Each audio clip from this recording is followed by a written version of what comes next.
Bonjour Dominique Turc. Bonjour Jean-Philippe Denis. Dominique Turc, vous êtes ancien diplômé d'HEC, vous êtes docteur de l'EHESS.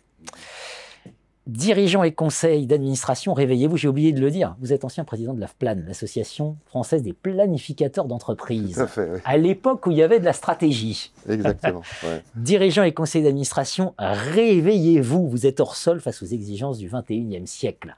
Gouverner l'entreprise du 21e siècle. Alors, on va refaire un peu de pédagogie. Pourquoi il y a un sujet autour de la gouvernance? Le conseil d'administration, c'est l'instance de gouvernance, hein, pour être clair. Ça fait partie des mécanismes de gouvernance. Tout à fait, le conseil d'administration est au cœur. Alors, il y a un sujet parce que on fait face à un effondrement environnemental. On est déjà en train d'entrer dans le mur. Il n'est pas loin devant nous, il est là. Bon. Or, ça, c'est pas encore pris en compte. Et la raison, en fait, on peut penser que les administrateurs sont pas suffisamment intelligents, qu'ils n'ont rien compris, etc. C'est trop facile. La raison fondamentale, je pense, derrière ça, c'est qu'on est resté sur une mentalité d'il y a un siècle. C'est-à-dire, si je prends... Soyons aujourd'hui en 1925 et non pas 2025, d'accord? Le capital, c'est la ressource rare. Okay, donc, il faut faire attention à bien gérer le capital. Donc, c'est le capitalisme, dans son ancienne formule, et l'actionnaire qui détient le capital a tout le pouvoir. Finalement, on prend des ressources dans la nature, et on est encore dans une philosophie des économistes du 19e siècle, c'est-à-dire que la nature, c'est gratuit. Il y a le coût d'extraction, mais on ne regarde pas la ressource elle-même. Bien.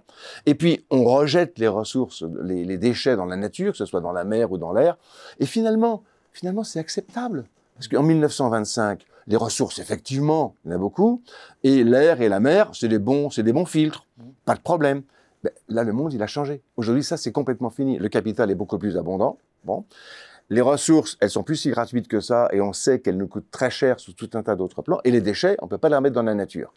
Parce que on a notamment cet effondrement environnemental qui en découle. Donc, pour moi, la vraie question, c'est est-ce qu'on arrive à prendre conscience de ça, qui est un truc fondamental qui a changé, dont on est conscient, finalement, même les plus avancés dans la prise de conscience, depuis quinzaine d'années à tout casser. Je sais bien que 72, c'est le rapport du Club de Rome, mais bon, rapport du Club de Rome, même moi, je ne l'ai pas regardé très sérieusement à l'époque.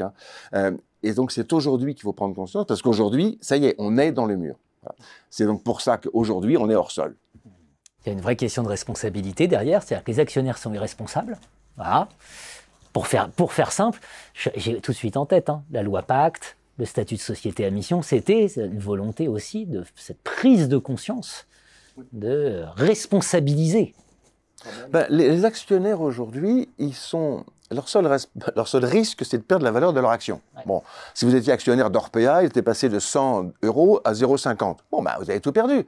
Mais c'est tout. On va jamais vous poursuivre pour les exactions financières ou la maltraitance des malades, des patients qu'il y a eu chez Orpea. On va pas vous poursuivre pour ça en tant qu'actionnaire. Bon. Donc, on a une vraie question ici de responsabilité de l'actionnaire et de l'entreprise, personne morale, qu'effectivement la loi Pacte, elle a fait un grand pas, parce qu'elle a dit il faut prendre en considération les enjeux environnementaux et sociaux de l'entreprise. C'est un très grand pas.